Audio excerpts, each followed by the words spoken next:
Hi! ఈరోజు 'గోదావరి' సీరియల్‌లో కథ విషయానికొస్తే నిన్నొచ్చేసి జాను వచ్చేసి వాళ్ళ బావ వాళ్ళతో మీరు తాంబూలానికి రండి అని చెప్పడం అయితే జరుగుతుంది. ఇంకా వాళ్ళు ఏకంగా తాంబూలంతోనే వస్తారు. ఇంకా వాళ్ళ బావ కూడా వచ్చేసి మురళీకృష్ణ వాళ్ళ బావ పేరు. వాళ్ళ బావ కూడా వచ్చేసి అమ్మాయి కోసం లంగా ఓణి కూడా కుట్టయితే తీసుకొస్తారు. తీసుకొచ్చి ఇదిగో ఇది తీసుకెళ్ళి నందుకి ఇవ్వు యేసుకొని వస్తుంది అని చెప్పేసరికి నందుకు మొదలే పెళ్ళంటేనే ఇష్టం లేదు. అంతలా వాళ్ళ బావతో పెళ్ళంటే అసలు ఇష్టం లేదు. తన కళలంతా అమెరికాకు వెళ్ళాలి, బాగా సంపాదించుకోవాలి అన్న ఇదిలోనే ఉంది కదా. తనకైతే పెళ్ళంటే ఇష్టం లేదు. అయినా కూడా వచ్చేసి పెద్దవాళ్ళు వాళ్ళు అనుకుంటే సరిపోతుందా? పిల్లలకి ఇష్టం ఉందా లేదా అనేది గమనించాలి కదా. రియల్ లైఫ్లోనూ అలాగే అడగరు పెద్దవాళ్ళు కొంతమంది, అలాగే సీరియల్స్లో కూడా అలాగే అడగడం లేదు. తన ఇష్టం వచ్చినట్టు చేసుకోవాలి అనుకుంటారు. సేమ్ మనం పొదల్లో సీరియల్లో కూడా ఇష్టం లేకుండా అమ్మాయిని చేసుకోమని చెప్పారు కదా, అలాగే ఉంటుంది. ఇష్టం లేదు అన్నప్పుడు ఇష్టం లేదు అంతే. పెళ్లి సంబంధం ఏర్పాటు చేయడము. నాకు ఈరోజు జాను కూడా నాకు నచ్చలేదు. పెళ్ళంటే నూరేళ్ళు ఉండాల్సిన ఇది. వాళ్ళని తాంబూలం తీసుకోరా, అక్క పెళ్ళికి ఒప్పేసుకుంటే సరిపోతుంది ఇదంతా అనుకోవడము జాను ఫూలిష్నెస్ అవుతుంది. అదే ప్లేస్లో జాను ఉంటే ఒప్పుకుంటుందా పెళ్ళికి?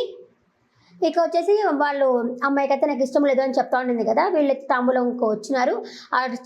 లంగా ఓణి తీసుకొని కట్టుకోమని ఇచ్చిన తర్వాత లోపలికి వెళ్తుంది. వెళ్తా నందు వచ్చేసి జాను నువ్వు కూడా లోపలికి అని చెప్పేసి తీసుకెళ్తుంది. ఏం చెప్పావు? నేను చెప్పాను కదా ఇష్టం లేదు అనేసి.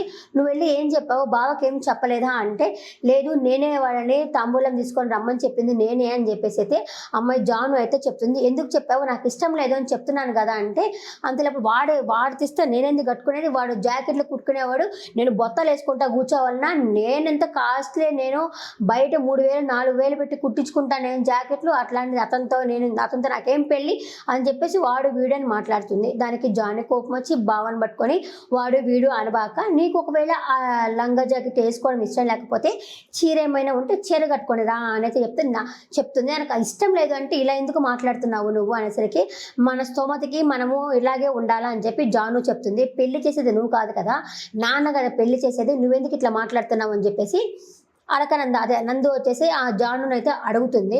అడిగినా కూడా అయినా సరే నాన్న కూడా ఇదే చెప్తాడు అని చెప్పేసరికి వాళ్ళ అమ్మ ఉండి ఏంది ఇంకా లోపల నుంచి బయటికి రాలేదు అనుకుంటా వాళ్ళ అమ్మ కూడా లోపలికైతే వస్తుంది. లోపలికి వచ్చినది వీళ్ళతో డిస్కషన్ చేసుకుంటూ ఉంటారు.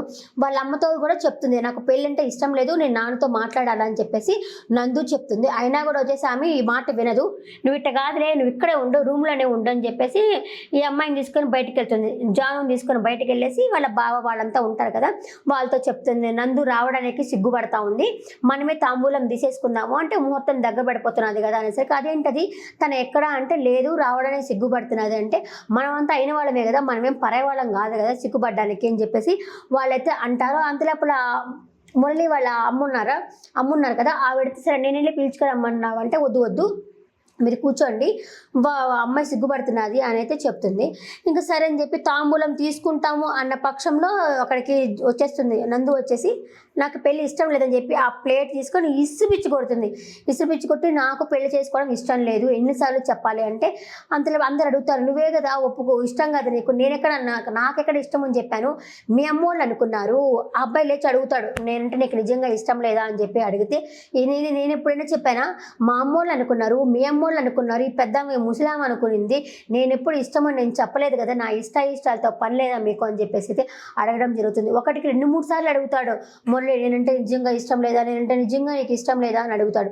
ఇష్టమే లేదు, నీకు చెప్పాను కదా, నువ్వు వేరే నేను వేరే అని చెప్పాను కదా, నీకు అర్థం కాలేదా నీకు అని చెప్పి అడుగుతాడు. అయినా కూడా వాళ్ళని చాలా అవమానించినట్టు మాట్లాడుతుంది. మీరేదో ఆఫ్టర్ ఆల్ మిషన్ కుట్టుకునే వాళ్ళు, నేనేదో హై క్లాసు అన్నట్టు వాళ్ళని చీప్గా చేసేటట్టు మాట్లాడుతుంది.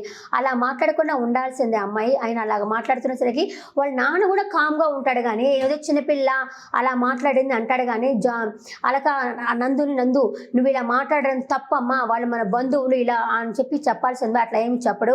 దానికి వచ్చేసి ఆమె ఏదో పెద్ద లెవెల్ ఇప్పుడే కొన నుంచి దిగొచ్చినట్టు మాట్లాడుతూ ఉంటుంది అమ్మాయి. ఇష్టం లేకపోతే ఇష్టం లేదు అని చెప్పేసి ఉంటే ఒక మాటతో పోయిండేది. అయినా కూడా పెద్దవాళ్ళు ఇష్టాన్ని పట్టించుకోరబ్బా. చిన్నప్పటి నుంచి వాళ్ళు అదిగో బావే నీ మొగుడు, బావే నీ పెళ్ళం, మరదలే నీ పెళ్ళం అలా చేసి పెంచుతారా? వాళ్ళు పెద్దోళ్ళు అయినాక ఇష్టాలు అన్నీ మారిపోతాయి కదా. అందుకే చిన్నప్పుడే వాళ్ళ మనసులో ఏది కల్పించకూడదు. పాపము ఇతను ఉన్నాడు కదా, మురళి ఉన్నాడు కదా, వాళ్ళమ్మ చిన్నప్పటి నుంచి నీ మరదలే నీ పెళ్ళము, నీ మరదలే నీ పెళ్ళము అని చెప్పేసరికి ఆయన ఆ అమ్మాయి మీద ఆశలు పెట్టుకున్నాడు పాపము. ఇప్పుడు ఆ అమ్మాయి లేకపోతే అతను చచ్చిపోతాడు. ఈ సీరియల్లో చావాళ్ళు అనుకుంటున్నాను. నేను తమిళ్లో నేను చూడలేదు, తెలుగులో చూశాను కాబట్టి చెప్తున్నాను. అలా ఆశలు పెట్టకుండా ఉండాల్సింది. అయినా కూడా జాను తప్పు కూడా ఉంది. ఎక్కడ అంటే ఆ అమ్మాయి ఇష్టం లేదు అని చెప్తున్నప్పుడు తాంబూలంతో రా అని ఫస్ట్ చెప్పడం తప్పు. పెళ్ళంటేనే చాలా ప్రాసెస్ మీన్స్ 100 సంవత్సరాలు బతకాల్సిన వీళ్ళు కానీ జాను వాళ్ళు కాదు కదా. సొంతంగా వాళ్ళ ఒపీనియన్స్కే వదిలేయాలని నా అభిప్రాయం. మీ అభిప్రాయం ఏంటో కమెంట్ సెక్షన్లో కమెంట్ చేయండి. కానీ ఈ అలకనంద మాత్రము కొంచెం చీప్గా వాళ్ళని తీసేసినట్టు మాట్లాడుతుంది. అప్పటికి వాళ్ళ నాన్న వచ్చేసి ఏదో చిన్నపిల్లలే అంటాడు, కానీ మురళి వాళ్ళ అమ్మకైతే భలే కోపం వచ్చేసి మీరు నాశనం అయిపోతారు, మీరు అవమానిస్తారని చెప్పేసి నాశనం అయిపోతారు అని చెప్పేసి వాళ్ళని తిట్టడం అయితే జరుగుతుంది. ఇంకా ఎవరి దారిన వాళ్ళైతే వెళ్ళిపోతారు. ఇంకా మనము ఇతను వచ్చి ఆలోచిస్తూ ఉంటాడనమాట, మనం కాదు. ఇంకా ఆయన ఆలోచిస్తూ ఉంటాడు. ఆలోచిస్తున్నసరికి వాళ్ళ అమ్మ వచ్చి పలకరిస్తుంది ఆయన్ని. అది ఏదో మాట్లాడింది లేరా అని చెప్పి పలకరిస్తుంది. వాళ్ళ అమ్మ కూడా పలకరిస్తుంది. అయినా కూడా ఆయన ఏదో ఆలోచిస్తుంటాడు. ఇంకా మనం రేపటి ఎపిసోడ్లో చూడొచ్చు. ఆ అమ్మాయితో వచ్చేసి సూర్య మాట్లాడుతూ ఉంటాడు జానుతోటి. దీని గురించి చెప్తాడు, వాళ్ళకి వదిలేయాలి కదా, పెళ్ళంటే కట్టేసేది చేసేది కాదు కదా అని చెప్పేసి ఆ అమ్మాయికి అయితే చెప్తాడు. రియలైజ్ అవుతుంది అని నేను అనుకుంటున్నాను. ఈ రోజు ఎపిసోడ్ మీకు ఎలా అనిపించింది కమెంట్ సెక్షన్లో కమెంట్ చేయండి. నెక్స్ట్ ఎపిసోడ్ మళ్ళీ కలుస్తాను. టాటా బాబాయ్, నమస్తే.